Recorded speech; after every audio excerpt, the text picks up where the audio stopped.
Very good evening मेरे प्यारे साथियों, स्वागत है फिर से आप लोगों का आपके प्यारे यूट्यूब आरबीएस ऑनलाइन क्लासेस में। स्वागत करते हैं सभी का, खुशामदीद करते हैं, जय कहते हैं, मोस्ट वेलकम करते हैं दोबारा। और सभी को मेरी तरफ से गुड इवनिंग है मेरे प्यारे साथियों। और नो डाउट हमारा फरवरी का दिन चल रहा है और नो डाउट पिछला जो वीक था आप लोगों का कैसा गया, किस प्रकार से गया, वो मैं नहीं कहने वाला, पूछने वाला है ना। अच्छा गया होगा आप लोगों का। तो जैसे जैसे अब अपने दिन बीतते जा रहे हैं वैसे वैसे हमारे पास में आते जा रहे हैं, है ना। और नो डाउट आप लोगों के स्कूलों के अंतर्गत आप लोगों के प्रैक्टिकल भी शुरुआत होगी। तो प्रैक्टिकल भी आप लोगों ने देने हैं, करने हैं और साथ में प्रिपरेशन भी करते रहना है आप लोगों को, है ना। तो आइएगा, ज्यादा अपने टाइम वेस्टेज नहीं करेंगे, तो शुरुआत करेंगे जहां तक हम लोगों ने कल की क्लास को विराम दिया था उसके आगे लेकर के चलेंगे। लेकिन उसके आगे लेकर जाने से पहले मेरे प्यारे साथियों, जो कल मैंने आप लोगों को कुछ टॉपिक्स आप लोगों को मैंने बताने थे कि कौन से चैप्टर लेसन नंबर 10वें में कौन सा टॉपिक जो है जहां से क्वेश्चंस हम लोगों से पूछे जाते हैं, है ना। तो वो मैं आप लोगों को लिख के दे देता हूं, है ना, ताकि वो अच्छी तरह से तुम लोगों को याद रहे बेटा जी। फिर अपने शुरुआत करेंगे आज की क्लास की। तो क्वेश्चन बेटा जी पहला अगर आप लोगों का बनता है तो आप लोगों का ये बनता है कि क्षारीय धातु किसे कहते हैं, है ना। लिखते रहना ये साथ साथ में, क्षारीय धातु क्या होती है, क्षारीय धातु किसे कहते हैं। प्रश्न सिंपल आते हैं, किसे कहते हैं, और सिंपल प्रश्नों में हम लोग फंस जाते हैं, है ना। हाँ, तो दूसरा क्वेश्चन है क्षारीय मृदा धातु किसे कहते हैं। क्षारीय मृदा, नो डाउट आप लिखते रहो, मुझे पता है आप लोगों को आते हैं, फिर भी लिख लो। क्षारीय मृदा धातु किसे कहते हैं, किसे कहते हैं, है ना। अगले बताना है, अगले लिखना है क्षारीय धातु व क्षारीय मृदा धातु की ऑक्सीकरण संख्या कितनी होती है, की ऑक्सीकरण संख्या लिखिए क्या होती है। क्षारीय धातु की +1 होती है, क्षारीय मृदा धातु की +2 होती है ना। पढ़ा हो गया आपको। अच्छा, क्या होता है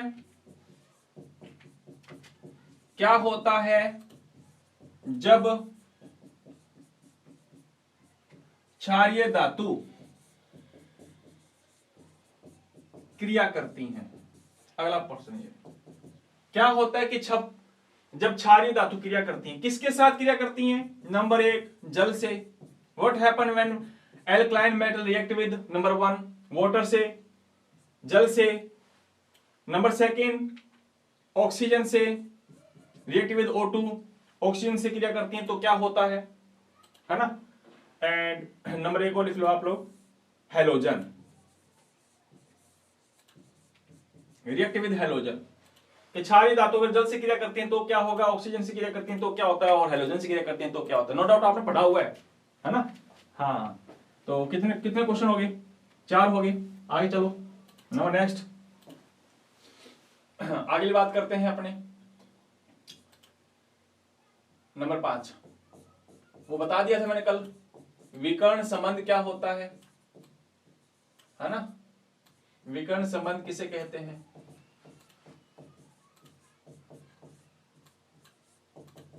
विकर्ण संबंध किसे कहते हैं, समझाओ। नंबर 2 है बेटा जी, धावन सोडा व बेकिंग सोडे के निर्माण की विधि लिखिए।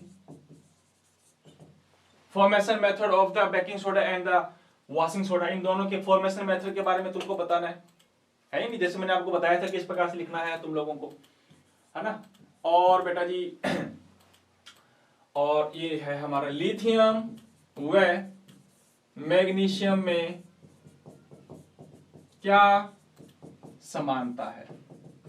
तो ये बड़े इतने क्वेश्चंस बनते हैं हमारे ग्रुप नंबर 1 में से। वैसे बनाने को तो बहुत बना सकते हैं अपने, लेकिन जनरली ऐसे वाले क्वेश्चंस मेरे ख्याल से अब आप लोगों को पता चल जाएगा कि क्वेश्चंस का पैटर्न और क्वेश्चंस के पूछने का तरीका किस प्रकार का होता है, और हमको तैयारी जब करनी है, पढ़ना जब हम लोगों को है, तो किस प्रकार से हम लोगों को पढ़ना होगा, है ना। ये बात आप लोग अपने माइंड के अंदर बिठा लो कि बेटा जी ऐसा ना हो कि चैप्टर के पीछे पीछे वाले क्वेश्चन तुम लोग करके चले जाओ। पूरा चैप्टर याद करना होता है हमें।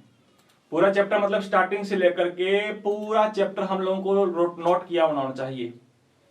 चैप्टर के पीछे वाले क्वेश्चन ऐसा ना कि पहले आगे वाले चैप्टर हम लोगों ने पढ़ लिए और पीछे वाले चैप्टर के क्वेश्चन हम लोगों ने लिख लिए, ऐसे क्वेश्चन नहीं आते, है ना। पूरा चैप्टर हम लोगों को क्लियर करना है, ध्यान रखना।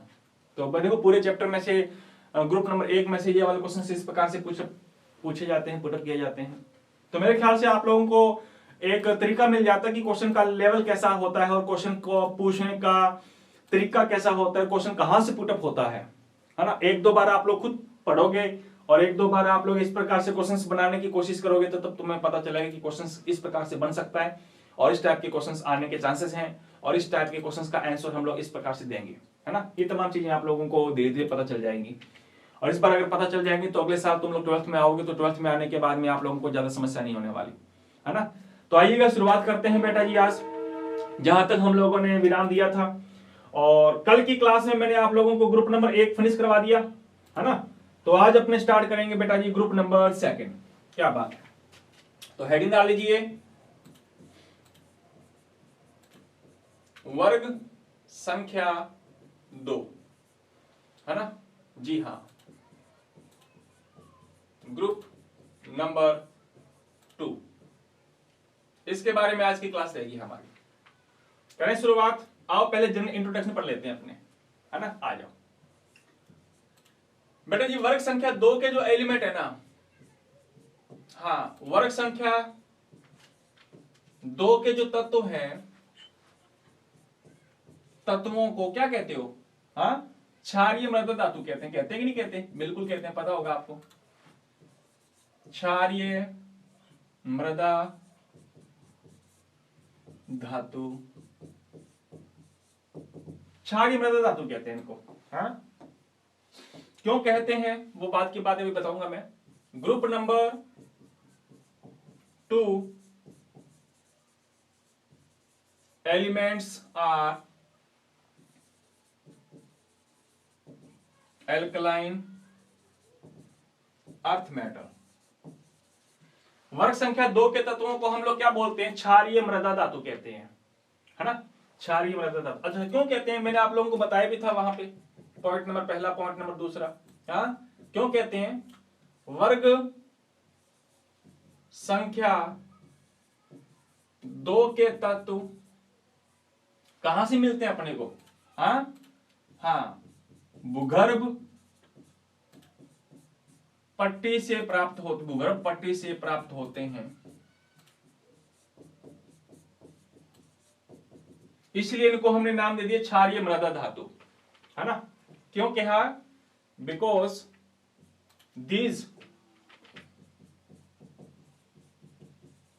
these elements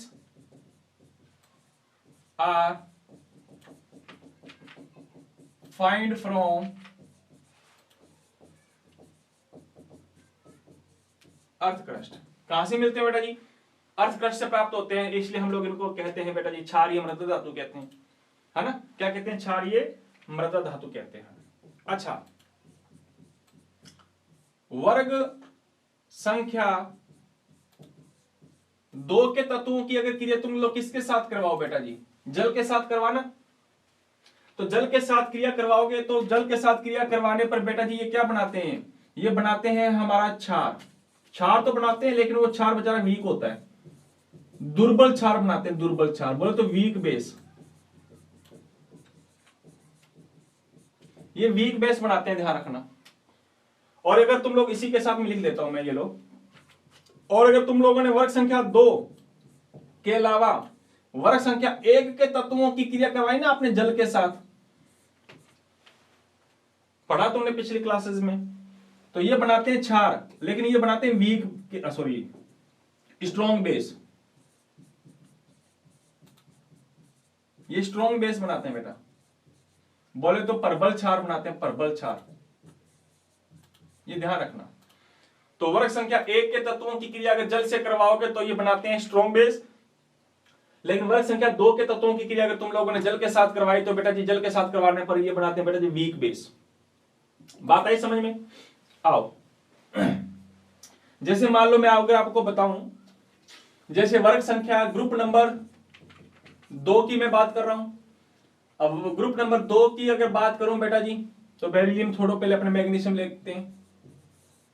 अच्छा, मैग्नीशियम की क्रिया अगर तुमने जल के साथ करवाई, वाटर के साथ करवाई आपने, ये लो, तो वाटर के साथ करवाने पर मेरे प्यारे साथियों ये हमारा क्या बनाएगा, मैग्नीशियम हाइड्रोक्साइड प्लस में H2 गैस निकलेगी।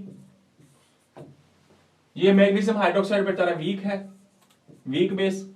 एवं ही तुम लोग कैल्शियम की क्रिया करवा दो जल के साथ, तो ये बनाएगा मेरे प्यारे साथियों कैल्शियम हाइड्रोक्साइड प्लस में H2 गैस निकलेगी।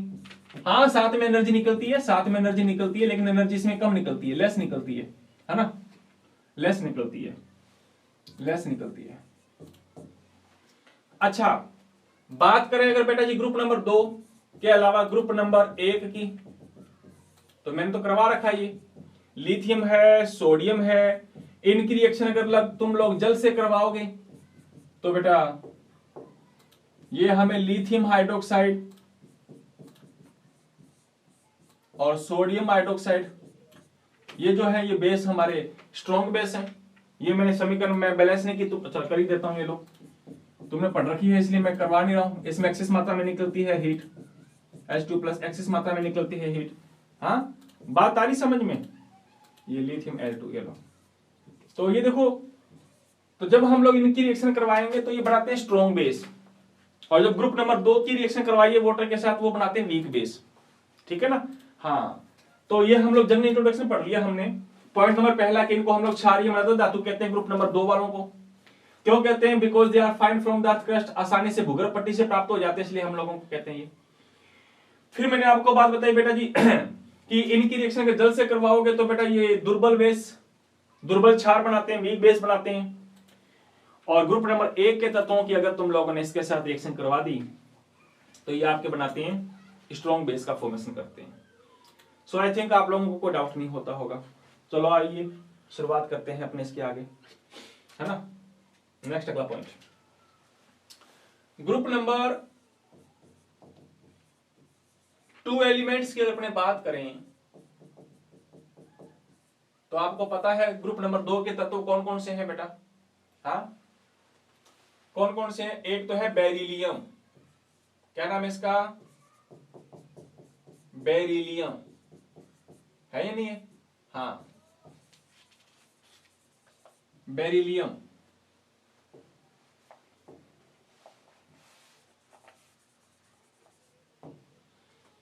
बेरिलियम के नीचे कौन आएगा बेटा? मैग्नीशियम।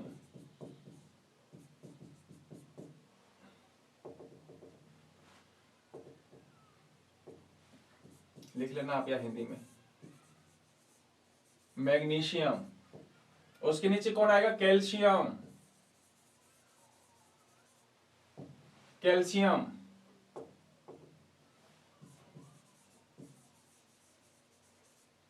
कैल्शियम, फिर आएगा स्ट्रोंशियम, स्ट्रोंशियम, फिर आएगा बेरियम, और लास्ट वाला है रेडियम। ये वाले नाम है हमारे। ये ग्रुप नंबर बेटा जी 2 के एलिमेंट हैं हमारे, ग्रुप नंबर 2 के एलिमेंट। इनको हम लोगों ने नाम दिया बेटा जी क्षारीय मृदा धातु, है ना। ये ध्यान रखना आप लोग। तो आइए इन्हीं के बारे में एक एक करके चलेंगे अपने, जैसे हम लोगों ने ग्रुप नंबर 1 को डिस्कस किया था ठीक उसी प्रकार से हम लोग इनको भी लेकर के चलेंगे।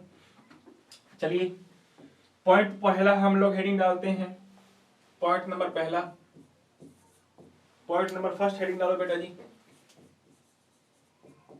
एटॉमिक साइज, मतलब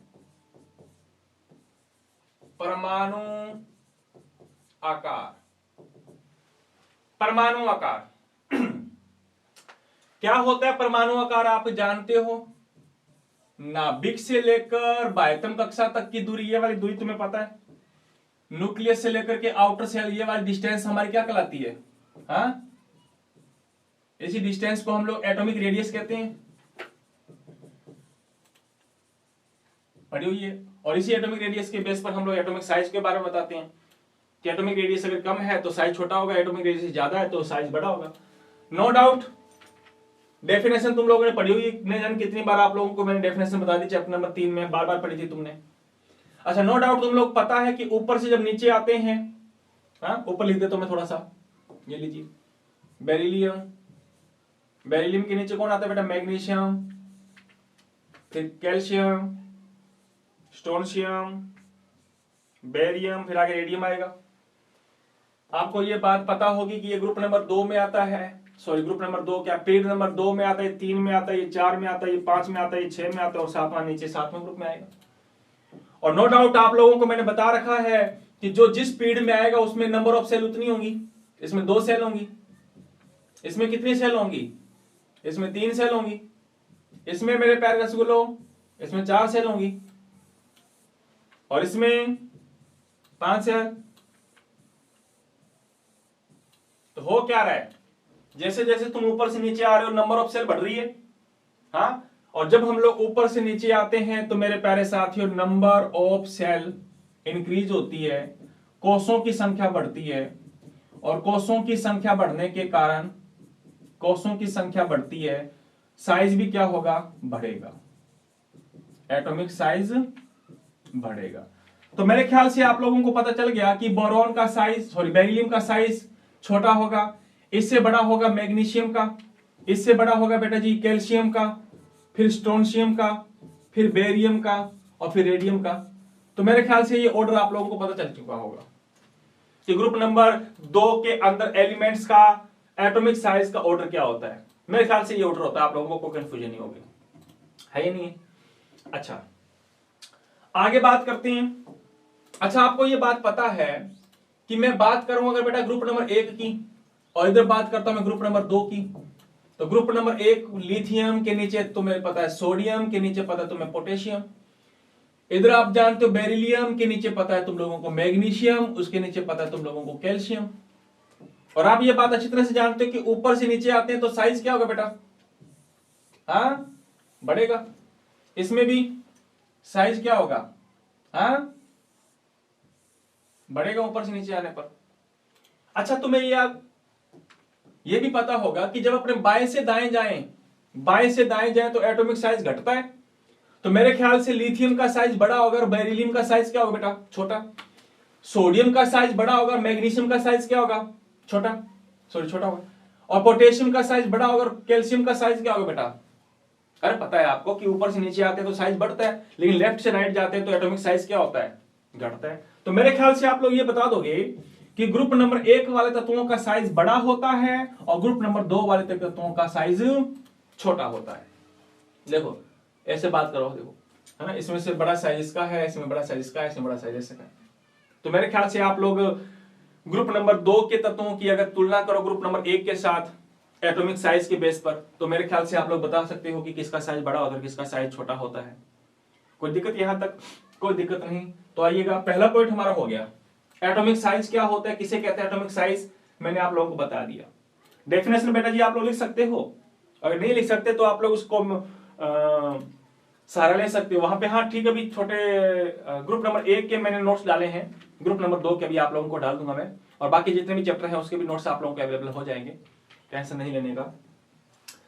तो इसलिए मैंने यहाँ पे डेफिनेशन लिखवाई नहीं आपको, बस सीधा समझा ही जा रहा हूँ आपको, है ना, कि परमाणु के नाभिक से लेकर बाह्यतम कक्षा तक की दूरी को हम लोग परमाणु त्रिज्या या परमाणु आकार कहते हैं। ऊपर से नीचे आते हैं तो सेल बढ़ती है, इसलिए साइज बढ़ेगा, इसलिए सबसे छोटा साइज ये होगा, सबसे बड़ा साइज नीचे नीचे वाला होगा। तो ऑर्डर इसका ये हो गया। एंड नो डाउट जब हम लोग बाएं से दाएं जाते हैं तो ग्रुप नंबर 1 का साइज बड़ा होता है, ग्रुप नंबर 2 का साइज क्या हो जाता है, छोटा हो जाता है। मेरे ख्याल से आप लोगों को कोई दिक्कत नहीं आई होगी। चलो पहला पॉइंट हो गया हमारा। दूसरा पॉइंट चलते हैं अपने एटॉमिक साइज के बारे में बात करते हैं बेटा, इलेक्ट्रॉनिक विन्यास।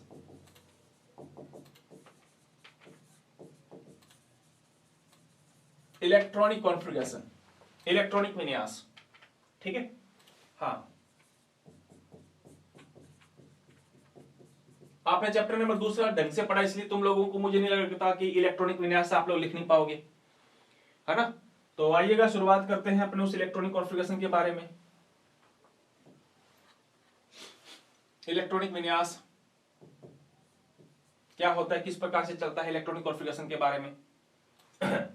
आ जाओ, याद रखना जो ग्रुप नंबर हमारे 2 है उसका जनरल इलेक्ट्रॉनिक कॉन्फ़िगरेशन क्या होता है बेटा, NS2 होता है। ग्रुप नंबर 2 के तत्वों का जनरल इलेक्ट्रॉनिक कॉन्फ़िगरेशन क्या होता है, NS2। और ग्रुप नंबर 1 का अगर तुम लोगों को जनरल इलेक्ट्रॉनिक कॉन्फ़िगरेशन पूछे तो वो क्या होगा, NS1। हाँ, कई बार ये पूछ लेता है क्षारीय मृदा धातुओं का इलेक्ट्रॉनिक विन्यास क्या होता है, सामान्य इलेक्ट्रॉनिक विन्यास। तो इसका ग्रुप नंबर 2 वालों की बात हो रही है, और क्षारीय धातुओं का अगर पूछे तो ग्रुप नंबर 1 वालों की बात हो रही है। तो क्वेश्चन की लैंग्वेज कैसे भी आ सकती है, बस आप लोगों को गुमराह करने के लिए। लेकिन अगर आप लोगों ने ढंग से तैयारी कर रखी है, हर टॉपिक को तुमने है ना ढंग से समझा कि इसको हम लोग ये कहते हैं, इसको हम ये कहते हैं, तो हम लोग आसानी से उसका आंसर दे सकते हैं। अच्छा, ग्रुप नंबर 2 में बेरिलियम की बात करेंगे अपने। बेरिलियम के नीचे बेटा मैग्नीशियम की बात करेंगे। मैग्नीशियम के नीचे कौन आता है, कैल्शियम, स्ट्रोंशियम, बेरियम, रेडियम, ये बात करेंगे। ये आते हैं हमारे, हाँ कोई दिक्कत। बेरिलियम की अगर अपने बात करें तो बेरिलियम कितने नंबर पे आता है बेटा जी, हाँ 4 नंबर पे आता है या नहीं है।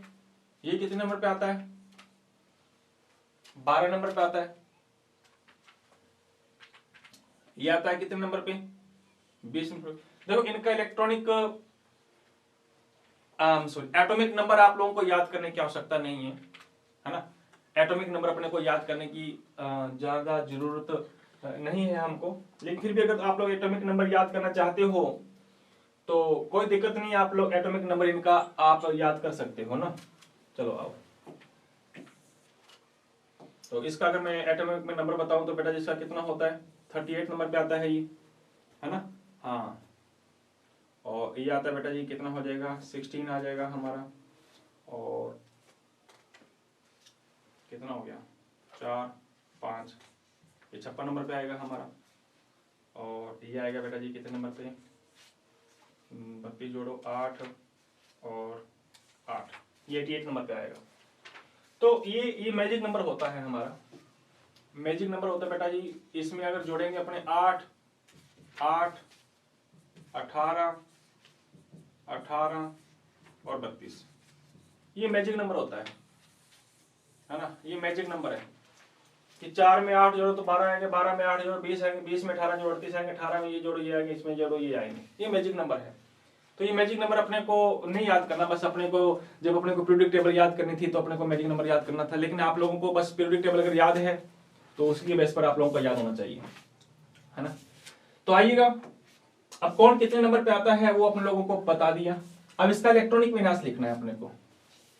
अब इसका इलेक्ट्रॉनिक विन्यास अगर लिखें अपने तो बेटा जी इसका इलेक्ट्रॉनिक विन्यास में लिखता हूं इससे, तो ये 4 नंबर पे आता है। इसका मतलब ये होगा कि इसका इलेक्ट्रॉनिक विन्यास आएगा बेटा 1s2 और 2s2। देखो दूसरे ग्रुप में आ रहा है ये, मैंने ग्रुप कहां लिखा, मैंने ग्रुप नंबर लिख देता हूं मैं यहाँ पे। हाँ, ये ग्रुप नंबर दूसरे में आता है, पीरियड आवर्त। ये आता है बेटा जी ग्रुप नंबर 3 में, ये आता है पीरियड नंबर 4 में, ये आता है पीरियड नंबर 5 में। और आप अच्छी तरह से जानते हो जो जिस पीरियड में आएगा उसमें नंबर ऑफ सेल उतनी होंगी। तो मेरे ख्याल से n की वैल्यू तुम्हें पता चल जाएगी। n का मतलब क्या है, नंबर ऑफ सेल जो बराबर में होता है किसके, नंबर ऑफ पीरियड के। जो जितने नंबर के पीरियड में आएगा उसमें उतने ही नंबर ऑफ सेल होगी। बेरिलियम 2 नंबर पे आ रहा है तो इसमें n की वैल्यू 2 होगी। ये 3 नंबर पे आ रहा है तो इसका मतलब ये होगा बेटा जी इसके लिए n की वैल्यू कितनी होगी, n की वैल्यू 3 होगी, तो 3s2। इसकी बात करें तो मेरे ख्याल से बेटा इसका इलेक्ट्रॉनिक विन्यास 4s2। लास्ट वाला बताओ ना, लास्ट वाला स्ट्रोनिशियम का इलेक्ट्रॉनिक विन्यास बनेगा बेटा जी 4s2 सॉरी 5s2। ऐसे ही बेरियम का मैं बताऊंगा आप लोगों का इलेक्ट्रॉनिक कॉन्फ़िगरेशन, तो इसका इलेक्ट्रॉनिक विन्यास ये बनेगा। और इसकी बात करें मेरे प्यारे साथियों तो इलेक्ट्रॉनिक कॉन्फ़िगरेशन ये बनेगा। ये पीछे पीछे वाला इलेक्ट्रॉनिक विन्यास बताया मैंने। अच्छा, अब देखो एक चीज बता देता हूं बस। अब जैसे हमारे पास में ये कौन है, बेरिलियम। बेरिलियम 4 नंबर पे आता है, तो पहले 2 इलेक्ट्रॉन मैंने इसमें भरे, इसमें 1s2 में। और 1s2 जो इलेक्ट्रॉनिक विन्यास होता है ना बेटा, वो मुझे लगता हीलियम के समान होता है, हीलियम के समान।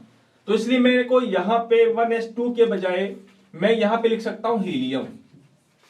क्या लिख सकता हूं, हीलियम। आ रही बात समझ में? अच्छा, मैग्नीशियम कितने नंबर पे आता है, 12 नंबर पे। तो 2 इलेक्ट्रॉन तो तुम लोगों ने ये दिखाई दे रहे हैं, बाकी 10 इलेक्ट्रॉन कहां गए? वो 10 इलेक्ट्रॉन ठीक उसी तरह होंगे जिस तरह हमारे 10 नंबर पे आने वाले नियोन के होंगे, है या नहीं? अच्छा, ये आता है बेटा जी कैल्शियम 20 नंबर पे। 2 इलेक्ट्रॉन तो यहां दिखाई दे रहे हैं, बाकी 18 इलेक्ट्रॉन कहां गए? तो वो 18 इलेक्ट्रॉन ठीक उसी प्रकार के होते हैं जिस प्रकार में 18 इलेक्ट्रॉन आर्गन के होते हैं। तो इसके आगे ये वाले इनर्ट गैसेस के नाम लिख दिए जाते हैं, क्योंकि इनका इलेक्ट्रॉनिक कॉन्फ़िगरेशन स्टेबल रहता है ना? तो इसके आगे लिखोगे बेटा जी क्रिप्टॉन, ज़ेनॉन और रेडॉन।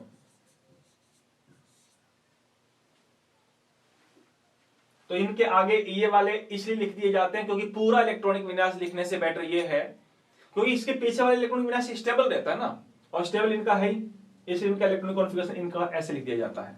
पूरा आप लोगों से पूछा जाए तो चैप्टर नंबर 2 में मैंने आप लोगों को बकायदा आप लोगों को बता रखा है कि किस प्रकार से लिखा जाएगा, है ना? तो मेरे ख्याल से आप लोग इलेक्ट्रॉनिक विन्यास आप लोग बता दोगे, है ना? कोई कंफ्यूजन नहीं। तो ये थी बात हमारी इलेक्ट्रॉनिक कॉन्फ़िगरेशन के बारे में, and also we discuss about the atomic size के बारे में बात होगी। आइए नेक्स्ट आगे चलते हैं अपने एटॉमिक साइज के बाद में हम अपने लेकर के चलते हैं नंबर 3 पॉइंट बेटा जी। क्या लेके चलोगे? हाँ, आयोनाइजेशन पोटेंशियल।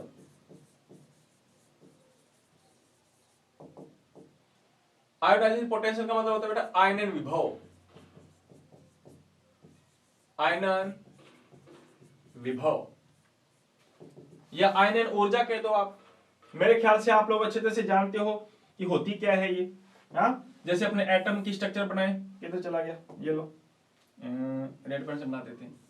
ये लो, ये हमारा मान लो एटम है बेटा, है ना? और इस एटम में ये हमारा न्यूक्लियस और ये इलेक्ट्रॉन। इस इलेक्ट्रॉन को हमें क्या करना है, रिमूव करना है। तो मेरे ख्याल से इलेक्ट्रॉनों को आसानी से रिमूव नहीं किया जा सकता, और इलेक्ट्रॉन को रिमूव करने के लिए हमें क्या देनी पड़ेगी बेटा जी, एनर्जी देनी पड़ेगी। और इसी एनर्जी को हमने क्या नाम दिया है, आयोनाइजेशन पोटेंशियल। तो किसी भी एटम की आउटर सेल से, देखो आउटर सेल से निकालेंगे इलेक्ट्रॉन अपने, है ना, हमेशा ध्यान रखना।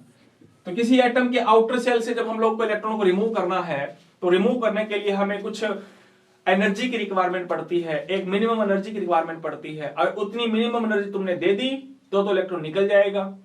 अदरवाइज तुम लोगों ने उससे मिनिमम एनर्जी कम दी तो बेटा जी वो इलेक्ट्रॉन जो है वो एटम से आउट नहीं होगा। So a minimum energy is required for the remove the electron from the outermost shell of the atom, that's known as ionization potential.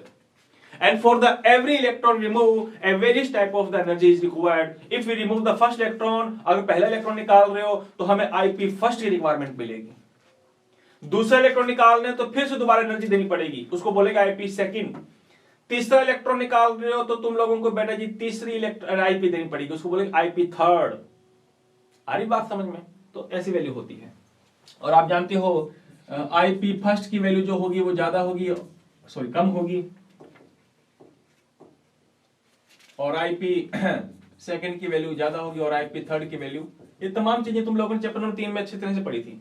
आइए बात करते हैं अपने ग्रुप नंबर किसके, ग्रुप नंबर 2 के बारे में। आ जाओ। अब आप जानते हो, लिख दूं क्या यहाँ पे, डेफिनेशन तो लिखी हुई है, तुम लोगों को पता ही है यार। अब आप जानते हो बेरिलियम है, बेरिलियम के नीचे बेटा मैग्नीशियम आएगा, फिर कैल्शियम आएगा, स्ट्रोंशियम आएगा, बेरियम आएगा, रेडियम आएगा, और ऊपर से नीचे आते हैं। तो मेरे ख्याल से बेटा आप लोगों को पता भी है, बताने की जरूरत नहीं है, साइज बढ़ेगा। अब साइज बढ़ेगा तो मेरे ख्याल से आप लोग अच्छी तरह से जानते हो कि इसमें इलेक्ट्रॉन नाभिक के ज्यादा पास में होंगे, इसमें थोड़े दूर होंगे, इसमें और दूर होंगे, इसमें वो बहुत ज्यादा दूर होंगे। ये लो, तो क्या तुम इसमें से इलेक्ट्रॉन आसानी से निकाल पाओगे? क्या नहीं निकाल पाएंगे, लेकिन हाँ इसका साइज बड़ा है, इसमें से इलेक्ट्रॉन आसानी से निकल जाएगा। तो कहने की मेरी बात, अगर साइज अगर छोटा होगा तो मेरे ख्याल से इलेक्ट्रॉन को निकालने के लिए हमें बहुत ज्यादा परेशानी होगी, एनर्जी ज्यादा देनी पड़ेगी। एंड साइज अगर काफी लार्जेस्ट होगा, बड़ा होगा, तो उसमें अट्रैक्शन उतना ही कम हो जाएगा और हम लोग आसानी से आउटर सेल से इलेक्ट्रॉन क्या कर सकते हैं, बाहर निकाल सकते हैं। तो मेरे ख्याल से ये चीजें तुम लोगों ने चैप्टर नंबर 3 में अच्छी तरह से पढ़ रखी हैं। और जिन्होंने चैप्टर नंबर 3 की वो वीडियो अगर आप लोगों ने नहीं पढ़ी, नहीं देखी, तो बेटा जी वो तमाम वीडियो जो आप लोग दोबारा वापस जाना प्ले स्टोर पे क्या प्लेलिस्ट पे जाना, और प्लेलिस्ट पे आप लोगों को सारी वीडियोस एक साथ आप लोगों को मिल जाएंगी, है ना। तो नो डाउट आप लोगों को पढ़ते रहना है और नोट्स भी बनाते रहना। बाकी सारी चीजें आप लोगों को पीडीएफ के तौर पे टेलीग्राम लिंक पे आप लोगों को डाल दी जाएंगी, वहां पे आपको पीडीएफ भी मिल जाएगी और उसकी हार्ड कॉपी निकाल के आप लोग पढ़ लेना। तो मेरे ख्याल से बेटा जी आयनिक विभव का मतलब क्या होता है, इलेक्ट्रॉन को बाहर निकालने के लिए जिस एनर्जी की रिक्वायरमेंट पड़ती है उसको हम लोग आईपी कहते हैं। साइज अगर छोटा है तो आईपी ज्यादा होगी इसकी, तुम आसानी से इलेक्ट्रॉन निकाल नहीं सकते, निकालना चाहोगे तो आईपी ज्यादा देनी पड़ेगी, और मेरे ख्याल से इसकी आईपी थोड़ी कम हो जाएगी, और कैल्शियम की आईपी और भी कम हो जाएगी, और इसकी तो सबसे कम हो जाएगी। बात आ रही समझ में? हाँ, कोई कंफ्यूजन है क्या? तो मुझे बताओ बेटा, ग्रुप नंबर 2 में सबसे ज्यादा आईपी किसकी होगी? बेरिलियम की, क्योंकि साइज सबसे छोटा है, so it's can't easily remove the electron from the outer shell. और उससे कम किसकी होगी बेटा? मैग्नीशियम की, उससे कम। तो मेरे ख्याल से ये ऑर्डर आप लोगों को समझ में आ गया होगा, है ना। तो मुझे लगता है कि ऑर्डर पे आप लोगों को कोई प्रॉब्लम नहीं होगी कि ऑर्डर कैसे आया। हाँ, साइज छोटा होगा तो आईपी कम होगी, ज्यादा होगी, साइज बड़ा होगा तो आईपी कम हो जाएगी। तो ये ऑर्डर आएगा हमारा। मेरे ख्याल से आप लोगों को अच्छी तरह से समझ में आ रहा होगा मेरे ध्यान। अच्छा, एक क्वेश्चन ये पूछा जाता है, प्रश्न ये पूछ लिया मान लो, तो मैं अगले नई स्लाइड से ले लेता हूं। प्रश्न ये दे दिया, why number 1 IP of magnesium have maximum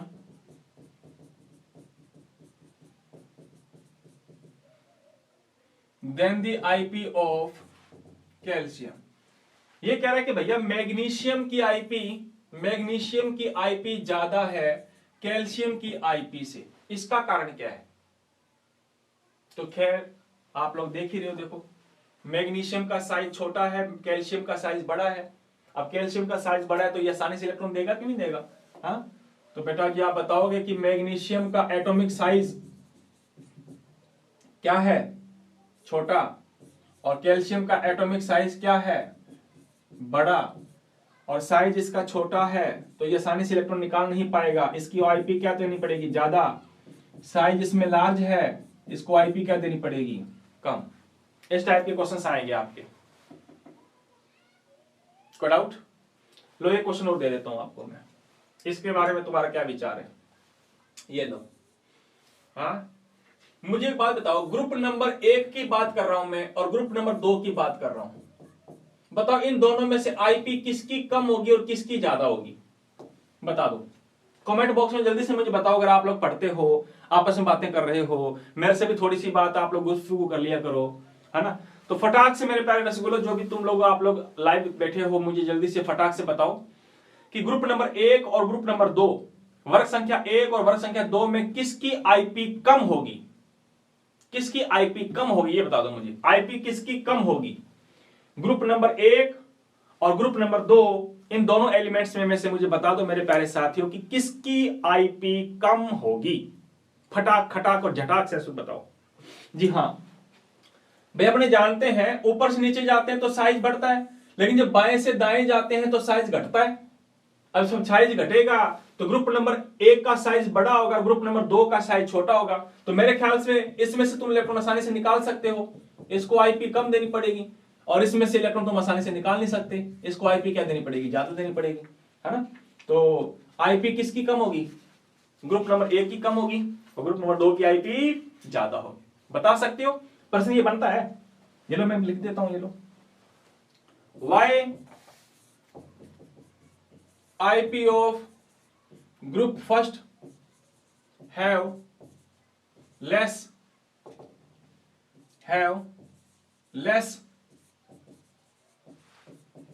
than the IP of group second. वर्ग 1 की आईपी वर्ग 2 से कम है, क्यों? वर्ग संख्या 1 के तत्वों की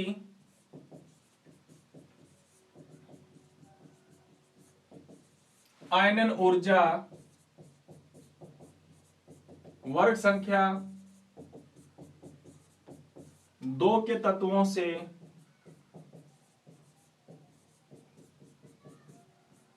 कम होती है, क्यों? तो मेरे ख्याल से आप लोग इसका आंसर बता दोगे। कोई दिक्कत है? हाँ, क्वेश्चन अब आप लोगों के ढेरों बन सकते हैं। आप बस आप तो ये फंडा याद रखो कि ग्रुप नंबर 1 का साइज जो होगा वो बड़ा होगा और ग्रुप नंबर 2 का जो साइज होगा बेटा वो छोटा होगा, इसलिए इसकी आईपी कम, इसकी आईपी ज्यादा। अब आप लोग अच्छी तरह से जानते हो कि ग्रुप नंबर 1 में लिथियम आता है, फिर सोडियम आता है, फिर पोटेशियम आता है, फिर कौन आता है? हाँ, रुबिडियम आता है, सीजियम आता है ना। ऐसे इसमें बेरिलियम आता है, फिर मैग्नीशियम आता है, फिर कैल्शियम आता है, स्ट्रोंशियम आता है, बेरियम आता है। अब कल को तुम लोगों से पूछे कि भैया इसका साइज बड़ा होगा, इसका साइज छोटा होगा, तो कल को तुमसे पूछ लिया जाएगा कि लिथियम की आईपी ज्यादा होगी या बेरिलियम की आईपी ज्यादा होगी, तो मेरे ख्याल से तुम लोग बता दोगे कि भैया बेरिलियम की आईपी ज्यादा होगी, साइज इसका छोटा है लिथियम के कंपेयर में। हाँ, अच्छा, जैसे इसकी बात करें, इसका साइज अगर आपने बात करें और इसके साइज की अगर अपने बात करें, बाएं से दाएं जाएंगे तो साइज थोड़ा सा क्या होगा, घटेगा, तो आईपी इसकी ज्यादा। आ रही बात समझ में? तो ऐसे जैसे जैसे ऊपर से नीचे जाएंगे तो वैसे साइज बढ़ता जाएगा और बाएं से दाएं जाएंगे तो साइज क्या होगा, घटता जाएगा। तो मेरे ख्याल से आप लोग जितने भी क्वेश्चंस होंगे उतने क्वेश्चंस के आंसर आप लोग दे दोगे। सोडियम और मैग्नीशियम में से किसकी होती है, पोटेशियम और कैल्शियम में से किसकी होती है, नो डाउट आप लोग आंसर इसका दे सकते हो, है ना। हाँ, लिथियम, बेरिलियम। तो ये हो गया बेटा जी आयनन विभव के बारे में बात। नो डाउट हम लोगों ने एटॉमिक साइज के बारे में बातें पढ़ी and also we discuss about the electronic configuration के बारे में हम लोगों ने पढ़ा एंड इलेक्ट्रॉनिक विन्यास के बारे में बाद में पढ़ने के बाद हमने आईपी के बारे में भी डिस्कस कर लिया। आईपी क्या होती है, बात आई समझ में? अच्छा, जैसे एक बात और देख लो आप, जैसे मैं बात कर रहा हूं बेटा मैग्नीशियम की बात कर रहा हूं, मैग्नीशियम। अब मैग्नीशियम तुम्हें पता है 12 नंबर पे आता है, 12 नंबर पे आता है। तो बेटा इसका मैं डायग्राम बनाना चाहूं तो पहली कक्षा ये रही, दूसरी कक्षा ये रही और तीसरी कक्षा इसकी ये रही। 3 कक्षाएं हैं। पहली कक्षा में 2 इलेक्ट्रॉन भर दिए, ये लो 2 इलेक्ट्रॉन आ गए। दूसरी कक्षा में बेटा जी 8 इलेक्ट्रॉन फिलअप किए जाते हैं, so there are the 8 electrons, so due to the presence of 8 electron the second cell is highly stable। और 2 इलेक्ट्रॉन बच गए जो हमारी तीसरी कक्षा में। देखो क्या तीसरी कक्षा स्टेबल है? क्या नहीं है, तीसरी कक्षा स्टेबल नहीं है। अच्छा, इसको मैं आगे बना देता हूं, यहां बना देता हूं ताकि आप लोगों को अच्छे तरह से समझा दूं मैं। ये लो, ये पहली कक्षा है, ये दूसरी कक्षा है, ये तीसरी कक्षा है, ठीक है। अच्छा, इलेक्ट्रॉन बता रहा हूं, पहली कक्षा में 2 इलेक्ट्रॉन आ गए, दूसरी में बेटा जी 8 इलेक्ट्रॉन आ गए और तीसरी में 2 इलेक्ट्रॉन आ गए। बोलो तो मैग्नीशियम है, मैग्नीशियम के पास में इलेक्ट्रॉन कितने हैं? 12। प्रोटॉन भी कितने हैं? 12, ठीक है। तीसरी कक्षा स्टेबल है क्या? तीसरी कक्षा स्टेबल नहीं है। तो पहले तुमने IP they the first, IP they the first, IP first they the, 1 electron निकाल लिया, 1 इलेक्ट्रॉन निकाल दिया। अब मेरे ख्याल से मैग्नीशियम के पास इलेक्ट्रॉन कितने रह गए? 11। और प्रोटॉन कितने मेरे प्यारे साथियों? प्रोटॉन तो 12 ही है। अब प्रोटॉन ज्यादा हो गए, प्रोटॉन ज्यादा हो गए तो मेरे को लगता है इलेक्ट्रॉन ज्यादा पास आ जाएंगे, और जब ज्यादा पास आ जाएंगे तो साइज क्या होगा? साइज छोटा हो जाएगा। ये लो, ये पहली कक्षा आ गई, ये दूसरी कक्षा आ गई, ये तीसरी कक्षा आ गई। ये लो इलेक्ट्रॉन बता दो, इसमें बेटा जी 2 इलेक्ट्रॉन पड़े हैं, इसमें पड़े 8 इलेक्ट्रॉन, ये लो, और 1 इलेक्ट्रॉन बच गया इसमें। क्या तीसरी कक्षा स्टेबल है? नहीं, स्टेबल नहीं है। फिर से एनर्जी दे दो इसको, फिर से आईपी दे दी हमने, आईपी सेकंड दे दी बेटा, फिर से आईपी सेकंड है, IP second, this is IP second. फिर से 1 इलेक्ट्रॉन निकल गया, एक एक करके इलेक्ट्रॉन निकालते हैं हम लोग, एक साथ नहीं निकालते। फिर से 1 इलेक्ट्रॉन निकाल दिया, और जब 1 इलेक्ट्रॉन फिर से हम लोगों ने रिमूव कर दिया तो मेरे ख्याल से बेटा जी अब इसके पास में पहली कक्षा बच गई और दूसरी कक्षा बच गई। हाँ, पहली कक्षा में 2 इलेक्ट्रॉन और दूसरी कक्षा में भी 8 इलेक्ट्रॉन, मतलब पहली कक्षा भी स्टेबल है और दूसरी कक्षा भी स्टेबल है। पहले ये, अच्छा अब इसमें क्या हुआ? अब मैग्नीशियम के पास में बेटा जी इलेक्ट्रॉन बच गए कितने? 10, लेकिन प्रोटॉन कितने ज्यादा हैं? प्रोटॉन 12 है। हाँ, इसलिए कहा जाता है कि इस वाले मैग्नीशियम को देखो, इस वाले मैग्नीशियम पे इलेक्ट्रॉन प्रोटॉन बराबर है, इसलिए कोई चार्ज नहीं लगाते, ये Mg है। इस पे देखो, इस पे एक प्रोटॉन ज्यादा है, एक इलेक्ट्रॉन कम है, इसलिए इस पे लगा देते प्लस आवेश, तो एक इलेक्ट्रॉन निकल जाने के बाद में बेटा ये Mg+2 बन जाता है, सॉरी +1। इसमें देखो 2 इलेक्ट्रॉन कम हो गए, तो प्लस प्लस, लो इसको ऐसे दिखाया जाता है, इसको ऐसे, इसको ऐसे। अब आप लोग मुझे बताओ कि इन तीनों में से किसका साइज सबसे बड़ा होगा? इसका साइज सबसे बड़ा होगा और इसका साइज छोटा होगा, और सबसे साइज छोटा किसका हो जाएगा? हाँ, Mg++ का होगा। ऐसे क्वेश्चंस भी हमारे सामने आते हैं, है ही नहीं? तो मेरे ख्याल से आप लोग ये तमाम चीजें जो है वो आप लोगों को समझ में आ रही होंगी, है ना। इसी प्रकार से अपने को डिस्कस करते रहना है आगे। तो आइएगा शुरुआत करते हैं अपने अगला पॉइंट अपने लास्ट डिस्कस कर लेते हैं, ऑक्सीडेशन नंबर।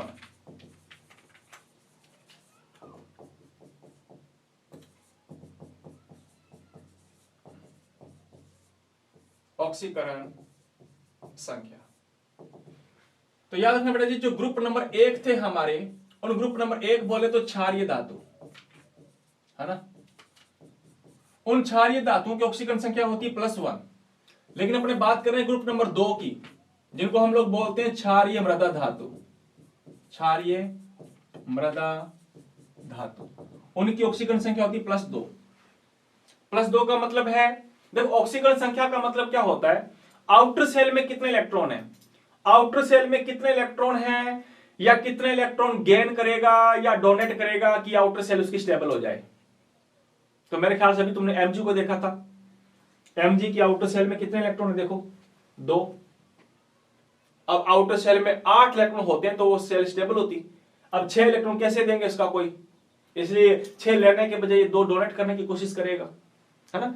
तो वो डिपेंड करता है कि एटम क्या कर सकता है, कि इलेक्ट्रॉन गेन भी कर सकता है, इलेक्ट्रॉन डोनेट भी कर सकता है। वो स्टेबल होने के लिए वो कम से कम जो उसको काम करना होगा ना, वो काम करेगा। वो आ रही बात समझ में? तो 6 इलेक्ट्रॉन लेने के बजाय 2 इलेक्ट्रॉन डोनेट करता ही, इसलिए इस पे हमारे बेटा जी +2 ऑक्सीडेशन नंबर आती है इसकी। किधर चला, आगे चलते हैं।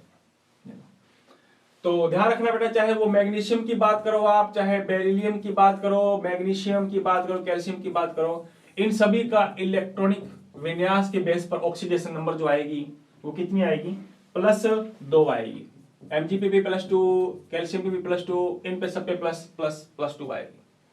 तो मेरे ख्याल से इनका ऑक्सीडेशन नंबर आप लोगों को कंफ्यूजन नहीं करेगा कि इनका ऑक्सीकरण संख्या क्या होती है, ग्रुप नंबर 2 की क्या होती है, ग्रुप नंबर 1 की ऑक्सीकरण संख्या क्या होती है। क्लियर है बात? तो यहां तक हम लोगों ने डिस्कस किया है अभी तक कि एटॉमिक साइज का मीन क्या होता है, इलेक्ट्रॉनिक विन्यास क्या होता है, and also we discuss about the atomic oxidation number. ये कुछ जनरल बातें थी जो हम लोग ने डिस्कस की हैं। अभी तक हम लोगों ने ग्रुप नंबर 2 स्टार्ट किया है। अगली वीडियो के अंतर्गत ग्रुप नंबर 2 की फिजिकल प्रॉपर्टीज और साथ में ही केमिकल प्रॉपर्टीज भी अपने फिनिश कर देंगे अगली वीडियो में, है ना। और लगभग ये चैप्टर जो है वो बहुत जल्दी हो रहा है ना। क्यों हो रहा है? क्योंकि पूरा चैप्टर आपका थ्योरेटिकल चैप्टर है, और नो डाउट जिन बच्चों ने या जो बच्चे मेरे साथ में जुड़े हुए हैं, काफी लॉन्ग टाइम से, स्टार्टिंग से जुड़े हुए हैं, लगभग 7-8 महीने हो गए अपने जुड़े हुए साथ, है ना। तो बेटा जी इतने टाइम के अंतर्गत अपने साथ में जुड़े हुए हैं, तो मेरे को लगता है कि ये सारी चीजें जो है वो आप लोगों ने पहले पढ़ भी रखी हैं, और मैंने आप लोगों को हर चीज आप लोगों को उस चैप्टर में भी बताई थी, और अब आप लोगों को कोई दिक्कत नहीं आ रही होगी यहां तक। और जो बच्चा अभी नया ऐड हुआ है, जुड़ा हुआ है, तो बेटा जी गुजारिश है उन लोगों से, तो आप लोग जो पिछली जो प्लेलिस्ट की जो वीडियोस हैं वो आप लोग एक बार चेक कर लेना, एक बार नोट आउट कर लेना, एक बार देख लेना वापस, ठीक है ना। रोजाना 2-2 वीडियो देखोगे तो आराम से आप लोग पास तक पहुंच जाओगे, है ना। तो चलो खैर छोड़िए इन बातों को बेटा जी, अपने यूं ही चलते रहेंगे, आराम से सिलेबस हो जाएगा। इस मंथ मैंने कहा था कि इस मंथ में अपने ये चैप्टर फिनिश करवा दूंगा, और हो सकता है मैं भी पी ब्लॉक भी आप लोगों का ये चैप्टर मैं फिनिश करवाने की कोशिश करूंगा, क्योंकि अगर आप लोगों ने एस ब्लॉक पढ़ लिया तो पी ब्लॉक आप लोगों को आसान लगेगा, है ना। तो अगली वीडियो में अपने स्टार्ट करेंगे बेटा जी ग्रुप नंबर 2 से related physical and chemical properties के बारे में, और कुछ जनरल बातें जो बची हुई होंगी वो भी डिस्कस कर लेंगे अपने। तो मिलते हैं अपने अगली वीडियो के अंतर्गत, और यूं ही आप लोग हंसते रहना, मुस्कुराते रहना, खिलखिलाते रहना, और जो चीजें आप लोगों को करवाई जाती है ना बेटा, वो ढंग से आप लोग पूरी पढ़ लिया करो। आप बात आई समझ में? वो चीजें आप लोग पढ़ लिया करो, ठीक है बेटा जी। तो मिलते हैं अपने अगली वीडियो के अंदर। आज के लिए इतना ही। जय हिंद, जय भारत।